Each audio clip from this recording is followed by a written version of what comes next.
Revolutionary movements against British rule. जो method already चल रहा है उसमें चेंज लाना उसको रेवोल्यूशनरी मूवमेंट बोलते हैं। वासुदेव बलवंत फड़के। वसुदेव बलवंत फड़के को पहले रेवोल्यूशनरी नेता माना जाता है। उन्होंने यह महसूस किया कि बिना आर्म्ड फोर्स के ब्रिटिशों के खिलाफ जीत संभव नहीं है। वास्तद लाहूजी साले, जो एक पहलवान और सामाजिक सुधारक थे, से वेपन चलाने की ट्रेनिंग ली। रामोशी समुदाय को एक साथ करके ब्रिटिशों के खिलाफ रेबिलियन शुरू किया। रेबिलियन मतलब गवर्नमेंट के खिलाफ लड़ना। यह रेबिलियन फेल हो गया और ब्रिटिश सरकार ने उन्हें गिरफ्तार करके एडेन जेल भेज दिया, जहां 1883 में उनकी मृत्यु हो गई। चाफेकर ब्रदर्स। 1897 में पुणे में प्लेग महामारी के दौरान प्लेग कमिश्नर रैंड ने लोगों पर अत्याचार किया। इस अत्याचार का बदला लेने के लिए दामोदर, बालकृष्ण और वसुदेव चाफेकर ने रैंड और उनके सहयोगी को 22 जून 1897 को गोली मार दी। इनके साथ उनके सहयोगी महादेव रानडे को भी ब्रिटिशों ने गिरफ्तार किया। चाफेकर ब्रदर्स को फांसी दी गई। एक ही घर के 3 भाइयों ने अपने देश के लिए अपनी जान देकर बलिदान का उदाहरण प्रस्तुत किया। अभिनव भारत। स्वतंत्रवीर विनायक दामोदर सावरकर ने 1900 में मित्रमेला नामक एक गुप्त रिवॉल्यूशनरी ग्रुप बनाया, जो 1904 में अभिनव भारत बन गया। अभिनव भारत का मिशन था रिवॉल्यूशनरी मूवमेंट के माध्यम से ब्रिटिशों को भारत से निकालना। सावरकर ने the Indian war of independence 1857 लिखा, जिसमें उन्होंने 1857 रेबिलियन को फर्स्ट वॉर ऑफ इंडिपेंडेंस। जब सावरकर के भाई बाबराव सावरकर को जीवन भर की सजा मिली, तब एक रिवॉल्यूशनरी आनंद लक्ष्मण कन्हेरे ने कलेक्टर जैक्सन को मार डाला। सावरकर को भी गिरफ्तार करके 50 इयर्स की कठोर सजा दी गई। Revolutionary movement in Bengal.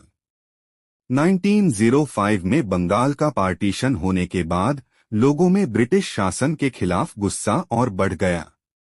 अंशिलन समिति और जुगंतर पार्टी जैसे रिवॉल्यूशनरी ग्रुप्स बंगाल में एक्टिव थे। खुदीराम बोस और प्रफुल्ल चौकी, जो अंशिलन समिति के सदस्य थे, उन्होंने जज किंग्सफोर्ड को मारने की कोशिश की, लेकिन गलती से 2 ब्रिटिश महिलाएं मारी गईं। खुदीराम बोस को गिरफ्तार कर फांसी दी गई और प्रफुल्ल चौकी ने अपनी जान लेकर गिरफ्तारी से बचने का प्रयास किया।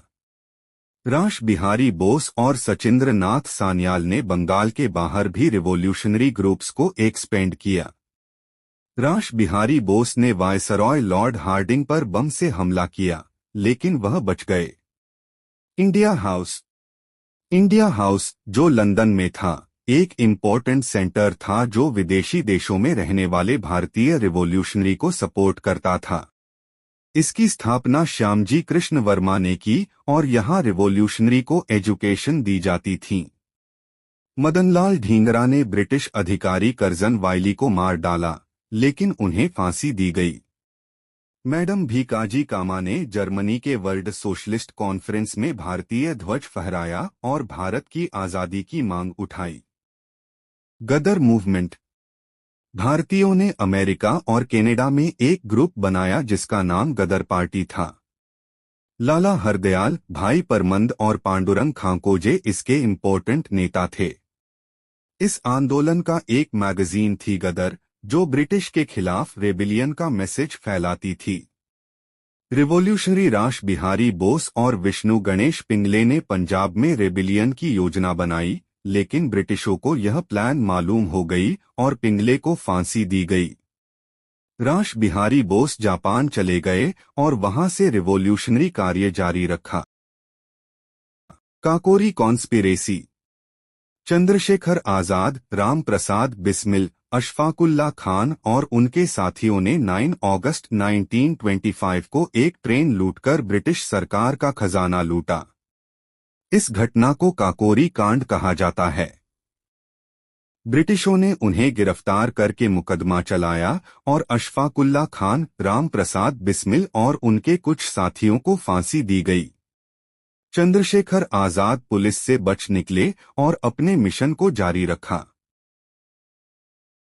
Hindustan socialist Republican association HSRA 1928 में चंद्रशेखर आजाद, भगत सिंह, राजगुरु और सुखदेव ने दिल्ली के फिरोज शाह कोटला मैदान में HSRA का गठन किया। HSRA का मिशन था भारत को ब्रिटिश शोषण से मुक्त करना और एक सामाजिक न्याय और समानता पर आधारित समाज बनाना। भगत सिंह और राजगुरु ने सॉन्डर्स को मारकर लाला लाजपत राय की मृत्यु का बदला लिया। 23 मार्च 1931 को भगत सिंह, राजगुरु और सुखदेव को फांसी दी गई। चंद्रशेखर आजाद पुलिस मुठभेड़ में इलाहाबाद के अल्फ्रेड पार्क में शहीद हो गए। Chittagong armoury raid. सूर्य सेन मास्टरदा ने चिटगांव में ब्रिटिश आर्मरी पर हमला करने की योजना बनाई। 18 अप्रैल 1930 को क्रांतिकारियों जैसे कल्पना दत्ता, प्रीतिलता वद्देदार और गणेश घोष ने आर्मरी पर सफल हमला किया और कम्युनिकेशन को ब्रेक किया। सूर्य सेन और उनके साथियों को गिरफ्तार करके उन्हें मौत की सजा दी गई। कल्पना दत्ता को जीवन भर की सजा मिली और प्रीतिलता वद्देदार ने गिरफ्तारी से बचने के लिए आत्महत्या कर ली। कंक्लूजन।